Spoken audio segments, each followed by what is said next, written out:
I'm just wondering at this point, I'd invited anybody who had some ephemera in their own collections that they wanted to share. Does anybody have that today? Uh, I did put together something on ephemera. I was very glad that this topic came up because I haven't paid any attention to my ephemera since I started collecting postcards many years ago. So I just thought, as I said, I was really glad to have this topic come up because I have all this ephemera that's sitting around in boxes and under beds and closets and stuff that I never look at. So I didn't even remember a lot of it because before I started collecting postcards about 20 years ago, I was collecting just random things about Manitoba, and postcards were initially just one of those random things, and then they kind of took a life of their own, and everything else got shoved into the closet. So there's some kind of neat stuff though when I take a look at it. So just thought I'd go through it. It's not terribly long, really. So of course you start with ephemera, and there can be some of the very small things like your transit ephemera, your bus transfers and stuff like that. So some old Winnipeg transit stuff. I think actually Barb gave me this. It came from some something that someone gave her. So kind enough to give it to me, but obviously not worth too much, but from the 30s. It's the sort of things you get like that. It can be very small, and then there's more interesting things, of course, like I put this one here, the Winnipeg Jets, because those were the first things I ever collected. Those very hockey cards from the very first year of the Winnipeg Jets in 1972. I was 8 years old, and we were collecting hockey cards, I think, for the very first time, and that happened to be the debut year of the local professional hockey team, and I have had those four cards ever since.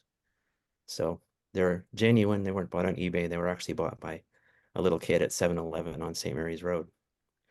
Hmm. Um, Lots of hockey stuff. And then another one would be an example of slides that we used to make, like from things you get from your family. So that's a picture of playing hockey up at Fort Churchill that my parents or my dad took in 1960 or 61 up on Hudson Bay where they were living then. It was a really quite a big community in those days.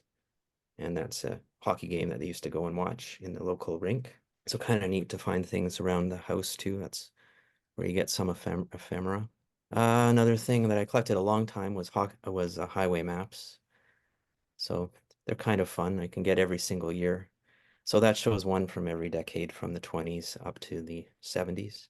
And they're pretty neat to look at and to follow the history of development of roads in the province. What's your earliest map, Andrew? I think I have the first one, the first official one, which is 1928, I think. Okay, yeah, because the provincial government has a collection on its website, and it's not complete. That's what I was curious to know. What was the very first one? Well, from what I remember, it was that one on the left is 29 or 30, I think. But the 28 one, it just kind of stained. I didn't put it on, but it looks exactly the same as that. Yeah. Cool. So it's Yeah, just kind of on newsprint. I In love the those old maps. in the early days of eBay, you could get all this stuff because all the antique dealers were just dumping everything they had on eBay, and there was so many things like this that you could find for not very much. So that's when I got them around 2000 or so. Anyway, they're beautiful designs, and at least they used to. I don't even know if they still make them. Then there's this sort of specialist maps. I have a few of those that I was also lucky to get on eBay because they're very, very hard to find now. But that's the Hathaways, which is one of the really interesting maps of Winnipeg, and I have it actually in that folder. You may recognize the look of it. It's in its original sort of folder, and it has a little booklet that goes with it too, which I guess is quite rare. So it's a really neat map of Winnipeg. Almost all the maps in those days were oriented with the west at the top, as this one is. Hmm. And it has the Hathaways, unlike some of the other ones at the same time, which are also quite large, has an immense amount of detail, including buildings labeled. It's a really, really useful map if you're doing any type of historical research, because they really took a time to put in a lot of buildings, sometimes not totally accurately placed, but at least it gives you a pretty good idea of where things actually were. And the red lines are the streetcar lines. Another thing you get is these conventions, itineraries, nothing of great value, but it's something that counts as local ephemera. So this is a convention. I guess there was a grain men's convention down in Grand Forks, And like today, after the convention, they offered a special excursion after the convention, and they came up to Winnipeg and had a visit with the local, with the grain exchange, and took a look around. And so this was some of the highlights of the things you could do. They just came up for one day, so you could see it took. The train left Grand Forks at 1 o'clock in the morning and got into town at 7 a.m. So it was a 6-hour ride for what I guess is something like 200 miles or a little bit more, 250 maybe.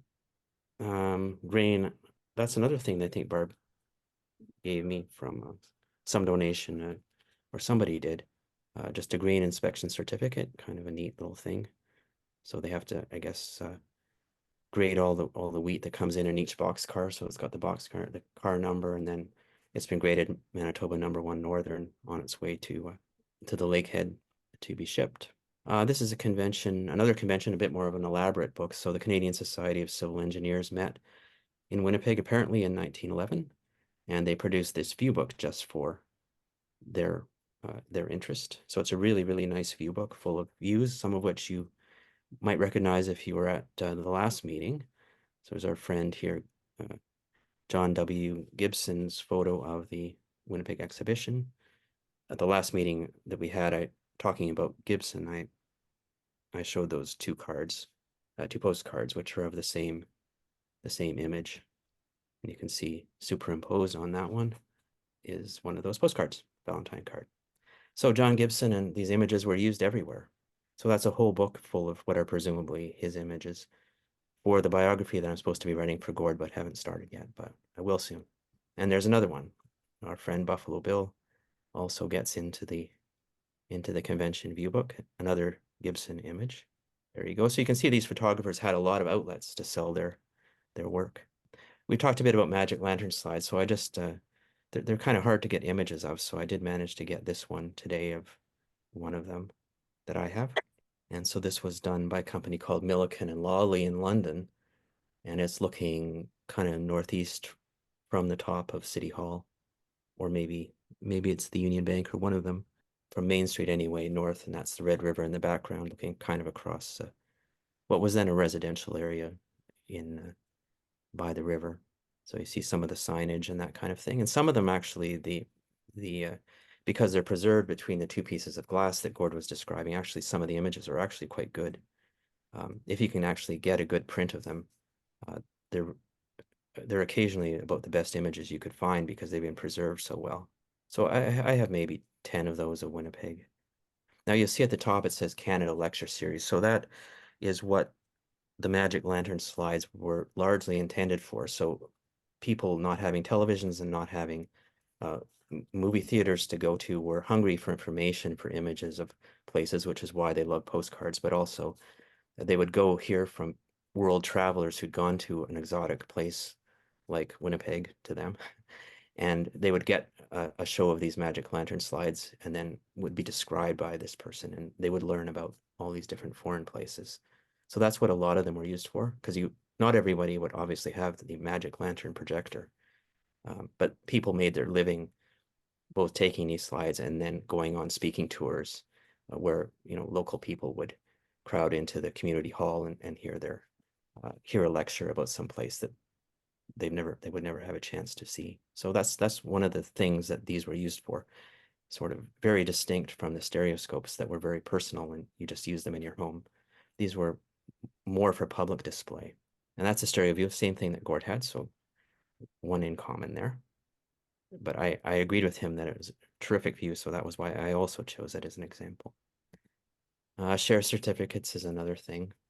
Sometimes fine, I don't really want them, but somebody kind of foisted that on me for a few dollars, so I took it. It's for South Winnipeg Limited, which I imagine must have been some kind of land development company. But they were very beautifully made. What happened to these companies, I don't know. I don't imagine I'm going to get rich off of finding out, so I won't. But maybe I actually own a good piece of South Winnipeg, I don't know. One thing I collected a lot before was hotel covers, which are kind of neat because they had the illustrations of the buildings. Covers meaning envelope in philately talk.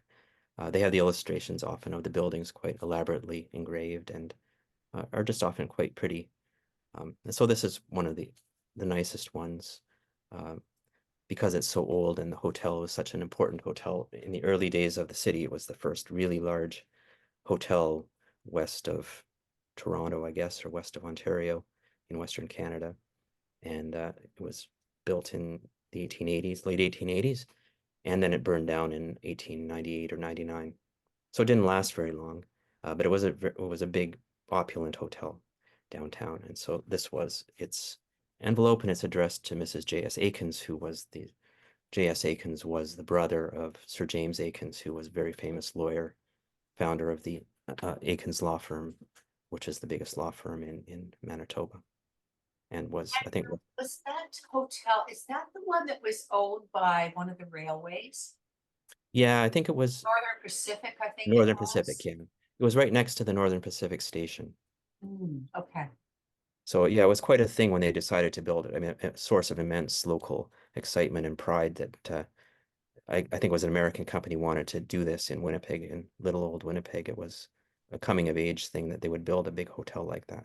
I have a lot of them. This is probably the most, it's very hard to find a really early hotel. So this is one from 1882, a hotel. It was called the Knappen House. It was on Portage Avenue.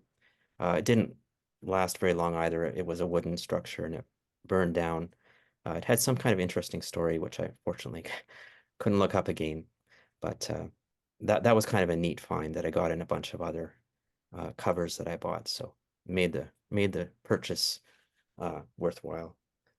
But they're really interesting, and often, as this one had a letter in it, often the letters are quite interesting as well from travelers and people giving their impressions of their travels.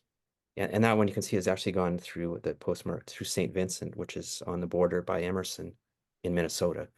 So at that time in 1882, I guess mail was still going south through the States to go to Toronto, where this was destined.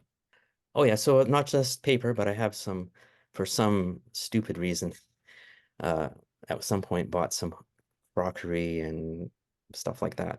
So this is a small platter from a hotel called the Interocean Hotel, which actually stood impressively right at Portage and Main, which is, we saw the Bank of Montreal pictures. That's the central intersection of Winnipeg, so quite a prestigious address. But it was a very small hotel and not one that I've ever seen on a postcard or with a postcard or anything like that, or any other promotional material. But that was what you would have eaten off of a kind of a poorly stamped with, It's greasy spoonware. yeah, it's not maybe the most, not what you would have got at the Manitoba Hotel. And so if you want to see it, you can see it there. It's on the right, that little building, and you can see it. That's one of the pictures postcards on the left I showed last week, one of those Gibson cards. And it's right next to the big, tall Merchants Bank. And what happened to it was the Merchants Bank needed more space. So around 1913 or 14, I think they bought the Interocean Hotel, tore it down, and they expanded the big building there. They expanded it to fill that lot. So after that time, the Merchants Bank building is quite a bit wider. It's looked exactly the same style, but they made it bigger to the side. So that was the end of the Interocean Hotel. Yeah, and then other things. That is a brass souvenir. I've got a few of those sorts of things. Again, because whenever I know some of the people in the antiquarian bookstores and so forth in Toronto, they all know I'm from Winnipeg. So whenever I go in, I'm always just showered with this stuff from Winnipeg that I'm supposed to buy. So I agreed to buy this, and I kind of like it. It's a nice relic of the Fort Garry Hotel when it was new, a little tray. And I think they call it Mexican brass. I'm not really sure what that substance is, but they made a lot of those souvenirs out of them, ashtrays and things like that. And then I think, yeah, that's my last one, is to drink to Ephemera. So that's a Drury's mug. Drury's was a very big brewery in Winnipeg. And at some point I picked up this little tankard. And so there you go, a toast to Ephemera. Thank you. It was wonderful. It was lots of fun. Very neat. I was just going to say, it was just kind of nice to get that overview, because it really does cover a lot of ground. And I think in the future, just given this meeting, I think we should probably do at least one of our annual meetings on ephemera. Deborah was saying earlier, like most of us got into this just because of pictures, and and then we just focused on postcards, but we still love the pictures. So Yeah, when I go back and look at them now, you see like even that convention book.